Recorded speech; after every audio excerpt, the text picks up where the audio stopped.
गगन मंडल से उतरे सदगुरु सत्य कबीर, जलज माही पोढ़न कियो सब पीरन के पीर। सर्व सृष्टि के रचनहार कबीर परमात्मा चारों युगों में इस धरा पर आते हैं और आम साधारण व्यक्ति की तरह लीला करते हुए मानव समाज को सद्भक्ति मार्ग देकर चले जाते हैं।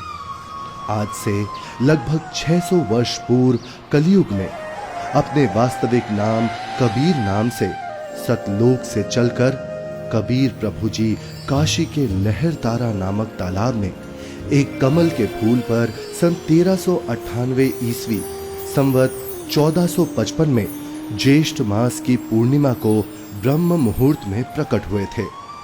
उन्हें नीमा और नीरू नाम के जुलाहा दंपत्ति ने पाला था। बात 1403 ईस्वी की है, जब कबीर प्रभु जी 5 वर्ष के थे। बालक रूप परमेश्वर कबीर साहिब जी ने 5 वर्ष की आयु से ही अपने अद्वितीय आध्यात्मिक ज्ञान में उस समय के सुप्रसिद्ध विद्वानों, ब्राह्मणों, काजी और मौलवियों के छक्के छुड़ाना शुरू कर दिया था। उन्हीं में से एक लीला है परमेश्वर कबीर जी द्वारा 104 वर्षीय काशी के सुप्रसिद्ध ब्राह्मण स्वामी रामानंद जी को गुरु धारण करने और उनको अपने अनमोल सत्य ज्ञान का उपदेश प्रदान करने की। रामानंद स्वामी जी रोज ब्रह्म मुहूर्त में गंगा घाट पर नहाने जाते थे। एक दिन ऐसे ही जब वो नहाने गए, जैसे ही स्वामी रामानंद चलकर नदी के किनारे सीढ़ियों से उतरने लगे, स्वामी रामानंद जी के पैर के खड़ाऊ कबीर प्रभु के सर पर लगते हैं। बालक कबीर जोर जोर से रोने लगे। रामानंद जी के चेहरे के भाव बदलकर चिंता वाले हो गए। वो नीचे की तरफ झुके। जैसे ही रामानंद जी झुकते हैं, उनकी गले की कंठी, जो कि एक तुलसी के मनके की होती है, पौड़ी पर बैठे कबीर जी के गले में डल जाती है और स्वामी रामानंद जी रोते हुए बालक रूप में परमेश्वर के सर पर हाथ सहलाते हुए बोलते हैं, ये क्या अनर्थ कर दिया मैंने। रो मत बेटा, राम राम बोलो। राम राम। राम राम कहने से सब दुख दूर हो जाएंगे।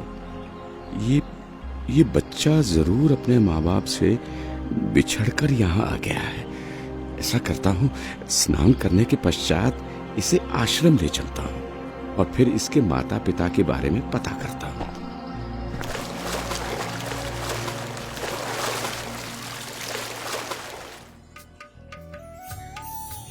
स्वामी रामानंद जी वैष्णव धर्म का प्रचार प्रसार भी खूब किया करते थे, जिसके लिए उन्होंने 1400 ऋषि शिष्य भी प्रचारक रूप में बना रखे थे।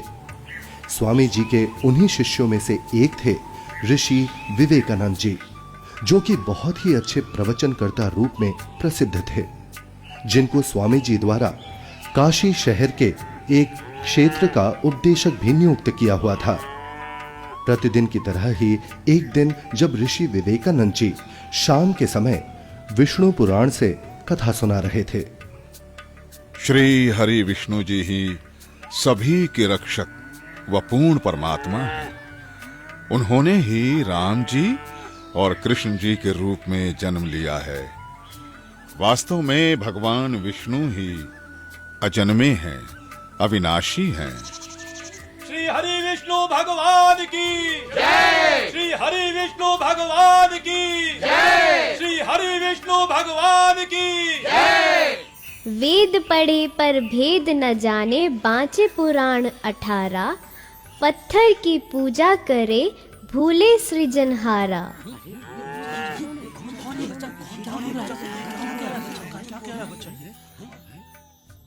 हे ऋषिवर, भगवान विष्णु अजन्मे और अविनाशी नहीं है। अब इसमें देखिएगा ब्रह्मा विष्णु महेश की क्या स्थिति है। श्रीमद् भगवत गीता, गीता प्रेस गोरखपुर से प्रकाशित है। संपादक हनुमान प्रसाद पोदार, चिमनलाल गोस्वामी। प्रकाशक एवं मुद्रक हैं गीता प्रेस गोरखपुर, गोविंद वन कार्यालय कोलकाता का संस्थान। अध्याय 4 चल रहा है, 123 पृष्ठ पे। भगवान विष्णु अपनी माता दुर्गा की स्तुति कर रहे हैं, तुम शुद्ध स्वरूपा हो, ये सारा संसार तुम इसे उद्भासित हो रहा है, मैं ब्रह्मा और शंकर हम सभी तुम्हारी कृपा से विद्यमान है। हमारा आविर्भाव माने जन्म और तिरोभाव माने मृत्यु हुआ करता है, हमारा तो जन्म और मृत्यु होता है, केवल तुम ही नित्य हो, जगत जननी हो, प्रकृति और सनातनी देवी हो। अब इसका क्या अर्थ है? ब्रह्मा विष्णु महेश नासवान है, इनकी जन्म मृत्यु होती है। हे ऋषिवर, भगवान विष्णु अजन्मे और अविनाशी नहीं है। शिव पुराण में लिखा है कि निराकार परमात्मा आकार में आया, वे सदा शिव काल रूपी ब्रह्म कहलाया। उसने अपने अंदर से एक स्त्री प्रकट की जो प्रकृति देवी, अष्टांगी, त्रिदेव जननी, शिवा आदि नामों से जानी जाती है।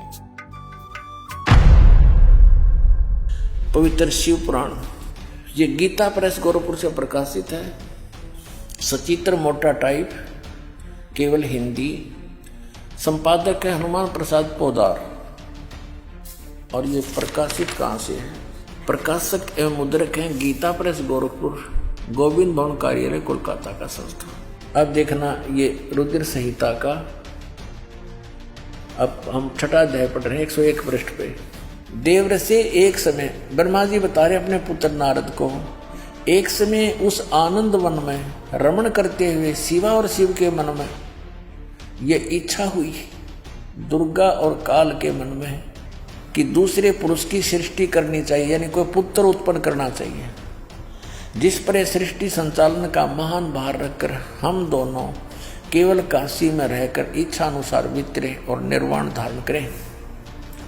ऐसा निश्चय करके शक्ति सहित सर्वव्यापी परमेश्वर शिव ने, इस काल ने अपने वाम भाग के 10वें अंग पर अमृत मल दिया। फिर तो वहां से एक पुरुष प्रकट हुआ, यानी इन्होंने पति पत्नी व्यवहार किया, काल और दुर्गा ने, और वहां से एक पुत्र की उत्पत्ति हुई। देखिएगा 102 पृष्ठ पे, 102 पृष्ठ पे। शिव ने कहा, वो बालक उत्पन्न हुआ, उसके कहा कि वत्स, काल ने कहा बेटा, व्यापक होने के कारण तुम्हारा विष्णु नाम विख्यात हुआ। फिर काल रूपी ब्रह्म ने एक काशी नामक सुंदर स्थान बनाया।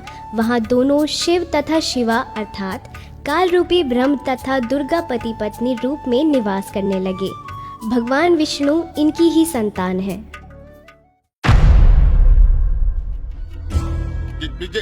ये सब झूठ बोल रहा है, और ये सब छोड़, तू ये बता तू कौन है, किस जाति का है, गुरु कौन है तेरा? ये तो जुलाहा है, नीमा नीरू का पुत्र है। हे ब्राह्मण, मेरे गुरु भी वही है जो आपके गुरु हैं। अच्छा, तुझे पता भी है मेरे गुरुदेव कौन है? मेरे गुरुदेव स्वामी श्री श्री 1008 स्वामी रामानंद जी महाराज हैं। जी पंडित जी, मेरे गुरुजी भी स्वामी रामानंद जी ही है। झूठ, सरासर झूठ। देखो भाइयों, ये जुलाहा सरेआम झूठ बोल रहा है। मेरे गुरुजी तेरे जैसे अछूत के दर्शन भी नहीं करते। शिष्य बनाना तो बहुत दूर की बात है। कल सुबह तुझे गुरुजी के समक्ष पेश करूंगा। दूध का दूध, पानी का पानी हो जाएगा। गुरुदेव तुम्हें स्वयं दंड देंगे। मेरे गुरु का नाम मिट्टी में मिलाता है। तुम भी आना भाइयों, देखना अपनी आंखों से। इस कबीर जुलाहे का झूठ कल सबके सामने आ जाएगा। हाँ, हम सब आएंगे, हम सब आएंगे, हम सब आएंगे।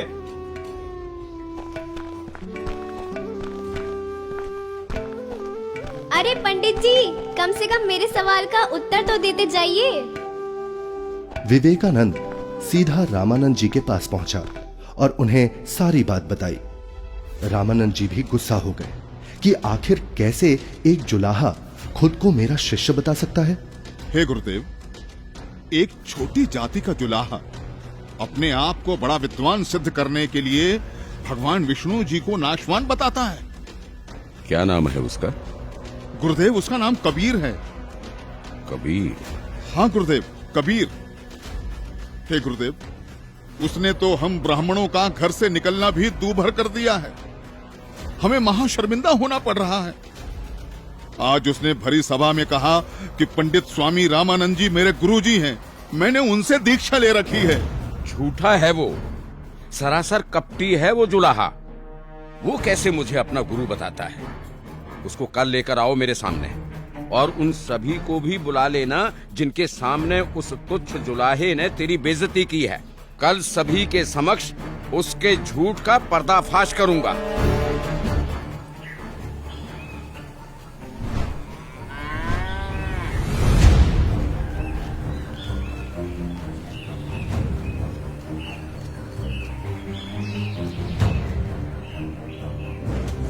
नीरू जुलाहे का घर कहाँ है?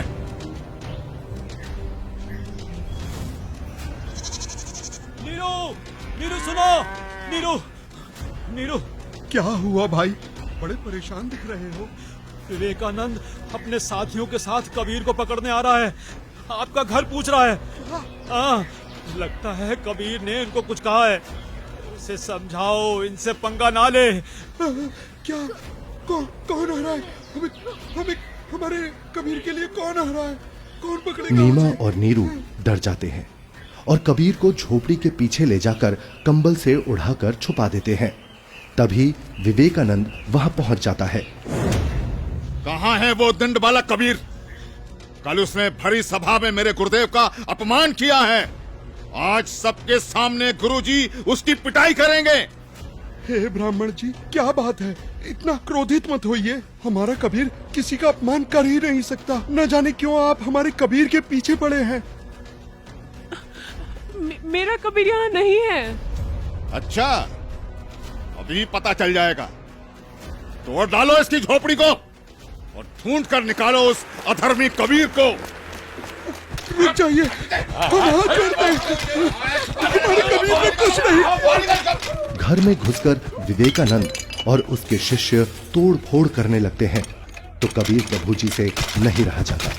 वो सामने आ जाते हैं। छोड़ो यहाँ, सब कुछ तोड़ फोड़ दो सब कुछ। ये विवेकानंद ब्राह्मण, मैं यहाँ हूँ झोपड़ी के पीछे। झोपड़ी के पीछे? पकड़ो उसे। पकड़ो। विवेकानंद उन्हें बंदी बना लेता है। फिर जब नीमा और नीरू कबीर प्रभु को बचाने की कोशिश करते हैं तो विवेकानंद उन्हें धक्का मारता है और हिंसा करते हुए कबीर प्रभु को रामानंद जी के पास ले जाता है।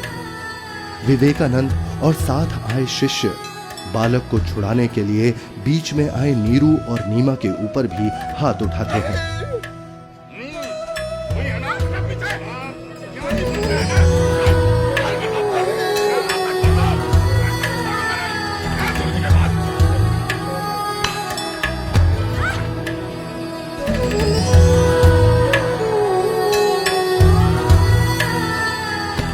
नीरू को भी कुछ गुंडे लाठी डंडों से मार मार कर मृत समान कर देते हैं।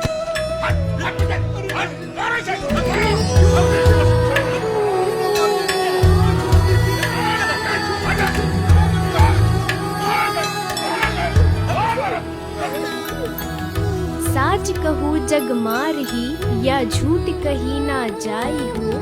साच न पूरा पावते, ये झूठे जगपति आई हो।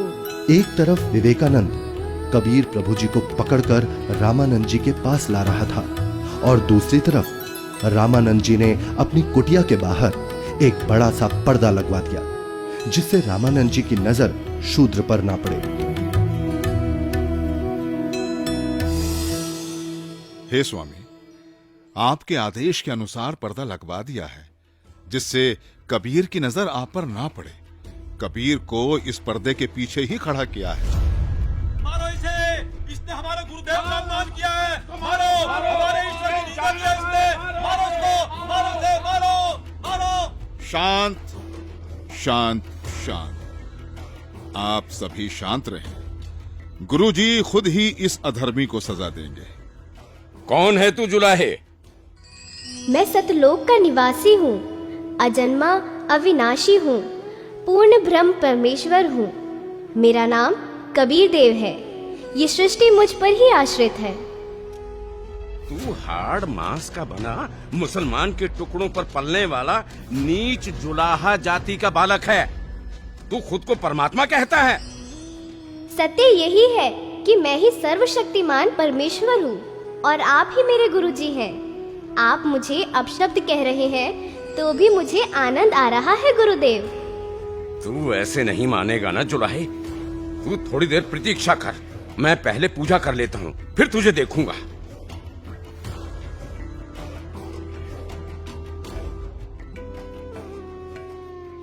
कहीं ये बालक सच में तो भगवान नहीं है, क्योंकि भगवान तो किसी भी रूप में कहीं भी आ सकते हैं। कहीं मुझसे कोई गलती ना हो जाए। अपनी पूजा साधना के बाद सोच समझ के बात करूंगा। 104 वर्ष के रामानंद, जो कि सालों से ध्यान कर रहे थे, वो ध्यान करते हुए ही ध्यान में ही भगवान की काल्पनिक छवि बनाते और उनकी पूजा करते। लेकिन उस दिन ध्यान में कुछ अलग हुआ। स्वामी जी कल्पना में खड़े होते हैं और श्रद्धा से नंगे पैरों जाकर गंगा से जल लेकर आए और ठाकुर जी के वस्त्र उतारे, फिर स्नान करवाया तथा नए वस्त्र पहना दिए, तिलक लगाया और भगवान के सर पर मुकुट रख दिया। तब पास में रखी कंठी पर ध्यान गया और कल्पना में ही बोले, हे भगवान, आज तो कंठी डालना ही भूल गया। फिर कंठी उठाकर मुकुट के ऊपर से डालने लगे, लेकिन माला मुकुट में फंस गई। अब स्वामी जी चिंतित हो गए और कल्पना में ही सोच रहे हैं, हे भगवान, आज ये आपके दास के साथ क्या बनी? यदि कंठी नहीं डाली तो पूजा अधूरी रह जाएगी, और अब यदि मुकुट उतार दिया तो पूजा खंडित हो जाएगी।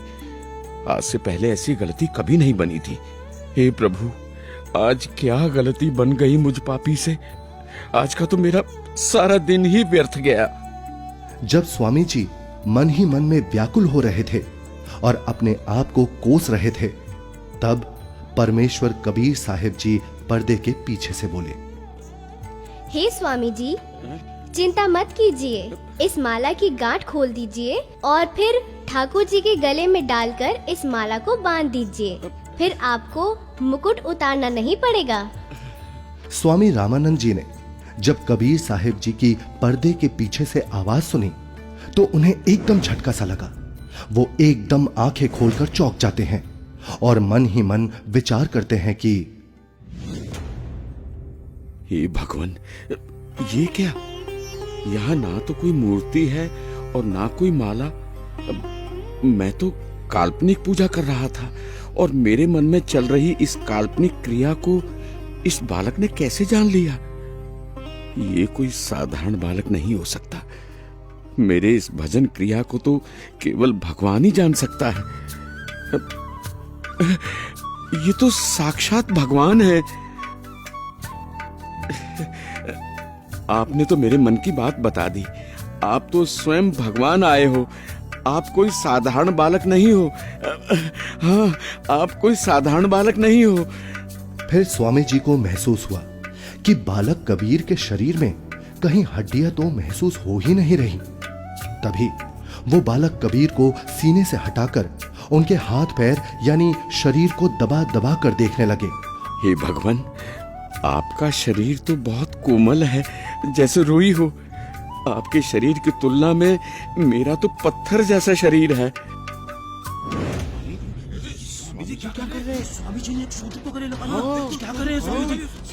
लगता है कि बुढ़ापे में गुरुजी का दिमाग हिल गया है, जो शूद्र को गले से लगा लिया। हे भगवान, अगर आपकी आज्ञा हो तो मेरी कुछ शंका है। कैसी शंका गुरुदेव? हे भगवान, एक बात समझ नहीं आई। आपने झूठ क्यों बोला? कैसा झूठ स्वामी जी? आप कह रहे थे कि आपने मुझसे उपदेश ले रखा है, लेकिन मैंने तो आपको कभी नाम दीक्षा नहीं दी। स्वामी जी, याद कीजिए, एक समय आप पंचगंगा घाट पर स्नान करने के लिए गए थे। मैं वहाँ पौड़ियों पर लेटा हुआ था। आपके पैरों की खड़ाऊ मेरे सिर पर लगी थी और मैं पीड़ा के कारण रो रहा था। तब आपने मेरे सिर पर हाथ रखा और कहा कि बेटा राम राम बोलो। तो स्वामी जी, आप मेरे गुरु बन गए और मैं आपका शिष्य। मेरा तो उद्देश्य ही वहां पर आपसे दीक्षा लेना था। हाँ, अब याद आया। परंतु वो तो बहुत छोटा बच्चा था। वो देखिए स्वामी जी, क्या मैं ऐसा था? स्वामी जी ने जिधर बालक कबीर जी इशारा कर रहे थे, उधर 2.5 वर्ष के उसी बालक को चारपाई पर लेटा देख चौंक जाते हैं और बार बार कभी 5 वर्ष के रूप में खड़े परमात्मा को देखते हैं तो कभी 2.5 वर्ष वाले रूप को। फिर आंखें मल मल कर देखते हैं कि कहीं आंखें धोखा तो नहीं खा रही। इतने में 2.5 वर्ष वाला बालक चारपाई से हवा में उड़ा और 5 वर्षीय बालक के रूप में खड़े कबीर साहिब जी में समा गया और 5 वर्ष वाले बालक के रूप में कबीर साहिब जी वहीं खड़े हैं। मेरा संशय मिट गया। आप ही पूर्ण ब्रह्म हैं, हे परमेश्वर। आपको हम कैसे पहचानें? आप किस जाति में उत्पन्न तथा कैसी वेशभूषा में खड़े हैं? कैसे एक छोटे से बालक के रूप में धोती कुर्ता पहने जुलाहा जाति शूद्र वर्ण में उत्पन्न हुए हैं दाता? हे मालिक, हम तुच्छ बुद्धि जीव आपको कैसे पहचाने? अपने इस अनजान बालक की गलती क्षमा करना प्रभु। ऐसा मत कहिए स्वामी जी, आप मेरे गुरुदेव हैं और मैं आपका शिष्य। नहीं भगवान, मैंने आपको पहचान लिया है। भगवान, आपके बच्चे की कुछ और शंकाएं हैं जिनका निवारण चाहता हूँ, यदि आपकी आज्ञा हो तो। हाँ स्वामी जी, बोलो, आपकी क्या शंकाएं हैं? हे कबीर देव, मैं अपने शिष्यों को राम नाम जाप करने को नहीं देता। यदि आपने मुझसे दीक्षा ली है तो आप मुझे वो मंत्र बताइए जो मैं अपने शिष्यों को देता हूँ। स्वामी जी, आप ओम नाम जाप करने को देते हो। आपने जो मंत्र बताया ये तो सही है, लेकिन एक शंका और है, कृपया उसका भी समाधान कीजिए। पूछिए गुरुदेव जी। मैं जिसे शिष्य बनाता हूँ उसे एक चिन्ह देता हूँ, वो आपके पास नहीं है। हे गुरुदेव, आप एक तुलसी की कंठी माला देते हो गले में पहनने के लिए। ये देखो गुरुदेव, उस दिन पंचगंगा घाट पर आपने ही तो अपने गले से निकालकर ये कंठी मेरे गले में पहनाई थी। ये सारी लीलाएं देखकर वह बालक रूप में खड़े कबीर परमात्मा की बातें सुनकर स्वामी रामानंद जी समझ गए कि ये कोई साधारण बालक नहीं है। उसके बाद कबीर परमात्मा ने स्वामी रामानंद जी को अपने उसी 5 वर्ष के बालक के रूप में अपने साथ यमलोक, स्वर्गलोक, विष्णुलोक, शिवलोक और फिर अंत में सतलोक में ले जाते हैं। ये सतलोक है। सतलोक में नूरी आत्माएं घूमती हुई, सफेद वृक्ष, सफेद फल, फूल, महल, दूधों की नदियां दिखती हैं, हीरे मोतियों के चमकीले पहाड़, सफेद वस्त्रों में मोतियों की माला पहने आत्माएं सतलोक में घूमती हुई। फिर वो दोनों एक बड़े से गुंबद नुमा महल के अंदर सतलोक में भगवान के पास पहुंच जाते हैं। सतलोक में पूर्ण परमात्मा कबीर जी एक गुंबद में एक ऊंचे सिंहासन पर विराजमान दिखते हैं। दोनों उस सिंहासन पर बैठे परमात्मा को प्रणाम करते हैं। अब बालक रूपधारी कबीर देव उस सिंहासन के पास जाते हैं और सिंहासन पर बैठे अपने अन्य रूप पर चंवर करते हैं।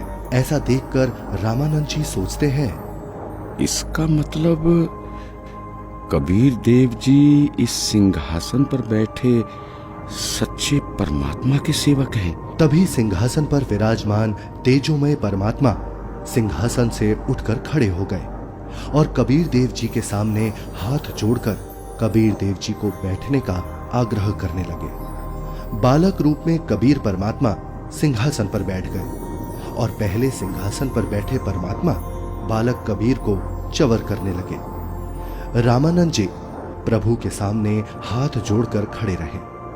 तभी फिर तेजोमय परमात्मा एक प्रकाश पुंज में बदल गया और फिर वो उस बालक कबीर जी के शरीर में समा गया। अब बालक कबीर जी का शरीर भी उतना ही तेजोमय हो गया जितना कि पहले सिंहासन पर बैठे परमात्मा का था।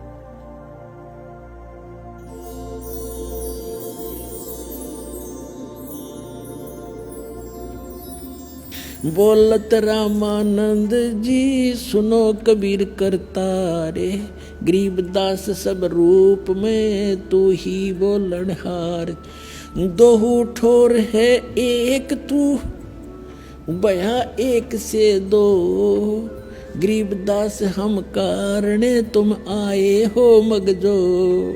तुम साहेब तुम संत हो और तुम सतगुरु तुम हंस, गरीबदास तुम रूप बिना और न दूजा अंश। हे परमात्मा, आप जी स्वयं ही दोनों स्थानों पर लीला कर रहे हो। आप ही निज ब्रह्म पूर्ण ब्रह्म हो। तीनों लोकों में प्रवेश करके सबका धारण पोषण करते हो।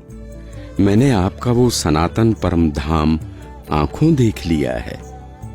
आप ही परमेश्वर हो, आप ही सतगुरु तथा आप ही तत्वदर्शी संत हो, और आप ही हंस अर्थात अच्छे बुरे को भिन्न भिन्न करने वाले सच्चे भक्त भी हो।